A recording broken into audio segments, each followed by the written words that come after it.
Welcome back to the channel, everyone. This week we're looking at the 1986 Chevrolet G20 Campervan conversion.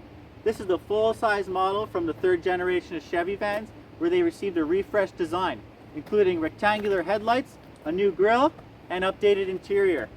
With one of the most reliable engines of its time, this thing has a smooth ride, great features, and is extremely capable. This thing's gonna blow your Dodge Ram mind. We're gonna have a look at the exterior, the interior. If you want to see a drive, please check out some of my other videos. With that being said, let's get into it.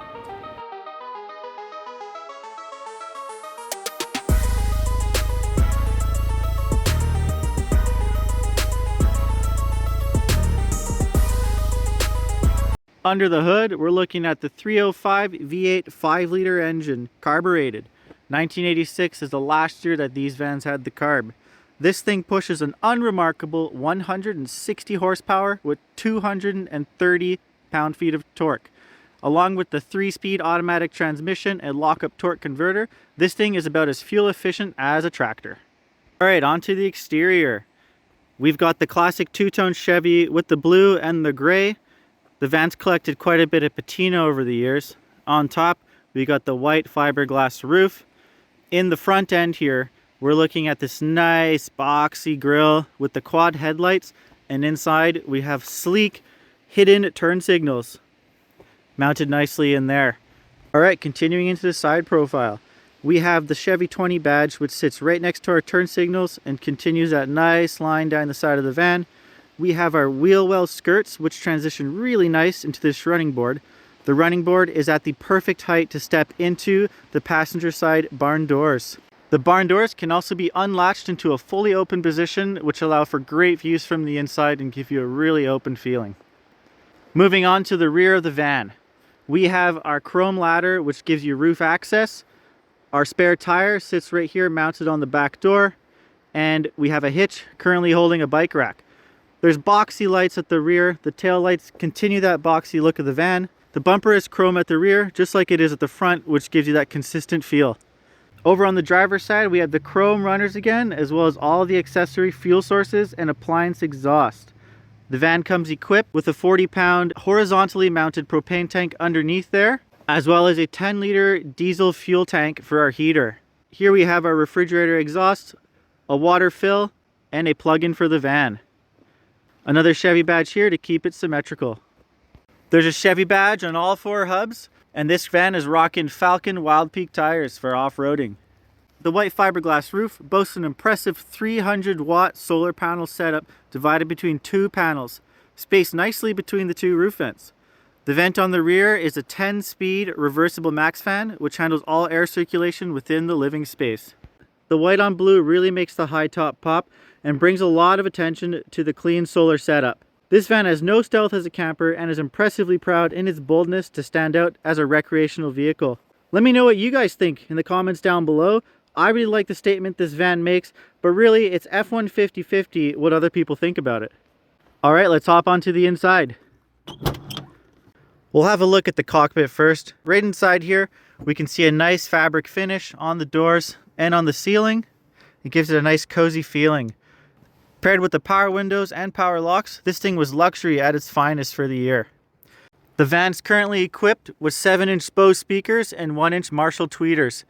Powered by a 400-watt amp and Bluetooth deck, this sound system is sure to rattle every loose bolt and panel across the van. The van is rocking a Getaway badge on all the floor mats, as well as in the center console over here. In the driver's side, we can see how roomy it is. The steering wheel has no buttons and no airbags, which gives it that nice, clean look.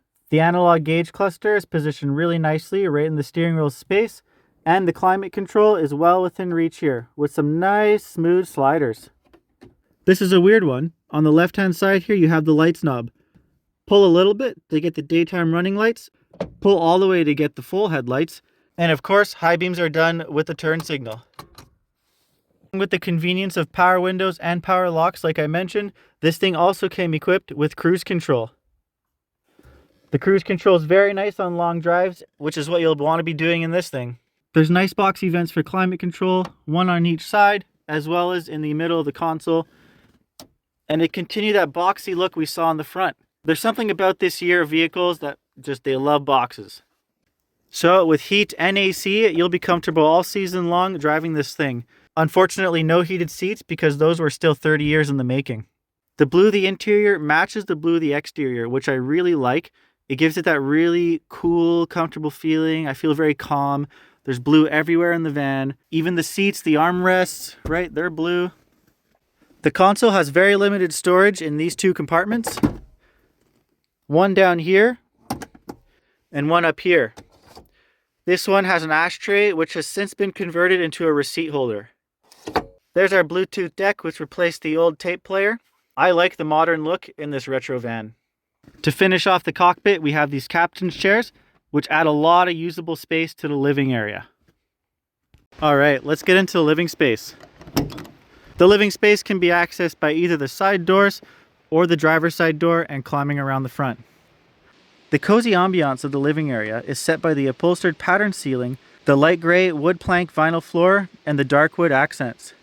The first thing you see entering the van is this lovely compact kitchenette, featuring a 3-burner gas stove, small sink with electric water pump, and a Dometic 3-way refrigerator. At the bottom corner, we have a furnace with a drawer. The kitchen table, which doubles as the bed, seats 2 comfortably and 4 uncomfortably. The bed itself is a double and is very comfortable with its 3-inch foam cushion mattress. There's an abundance of storage space with 2 large overhead compartments, one here, one up there, with 2 under the bench chests and a row of cupboards up top. Plenty of natural light enters the van from all the windows. My favorite being this rear window, which provides beautiful views and an excellent amount of lighting. These back divider walls are adorned with stained glass panels, which open up the feeling of the sitting area. I love these things. They are always surprising people when they notice them. But you can see how much light they add to the space coming out of the windows at the rear of the van. Inside the living space, we get access to a 2-gang 120 volt electrical outlet powered by a 1000 watt inverter. This makes the van a reliable workspace with somewhere to plug in a laptop or any other devices. The 280 amp hour battery lives right here under the bench space on the driver's side. With Victron battery monitoring and solar charge control, the electrical system is fully automated and integrated. With our 1000 watt inverter, we can cook with an air fryer in this thing. The diesel heater is also under the bench and gives off consistent heat through this vent. Moving on to the final part of the interior, we have the garage space. On the other side of the stained glass divider walls is this massive storage space for any gear or toys you need on your adventures. Outfitted with 2 snowboard racks and plenty of hooks, this makes the van an ideal winter snow chaser. In the summer, the space is large enough to fit an entire mountain bike with the wheel mounted on the side. I absolutely love the flexibility that this storage space provides. The durable rubber flooring allows me to toss in whatever I like firewood or muddy gear or dirty bikes. Do you own one of these vans? Do any van lifers have a similar setup? Let me know in the comments down below. Let me know if you have any questions about my setup. Ask anything down in the comments. All right, let's throw it to my final thoughts and outro. Overall, this van has been functional, reliable, and comfortable all year round, all kind of driving. This thing performs remarkably well in the winter because it's rear-wheel drive and it's so heavy. Parts are readily accessible for vans of this year. It's really easy to work on, it's really easy to fix, everything's pretty straightforward. You just got to jump in. If you're fortunate enough like me to have an uncle or some relative who knows these vehicles, who's worked on vehicles of these years, makes it that much easier. Just ask for help, get a bit of guidance, and then boom, you're good to go. If you're looking to pick up one of these retro vans, I recommend it. If you're a DIYer kind of person, it's great. Be prepared to fix a lot of leaks when you get it if it's not mint condition. As for upgrades, the potential is endless. I keep adding things. Every year I'm putting in new stuff. Solar panels, diesel heater, snowboard racks, whatever I can think of. It's super easy to work with. So let me know if you got one of these vans. Let me know if you're thinking of buying one. Ask me all your questions. I'd be happy to answer. So I'm just getting out of the mountains here. Gonna go see some friends. I hope you guys have a wonderful day. Catch you in the next video.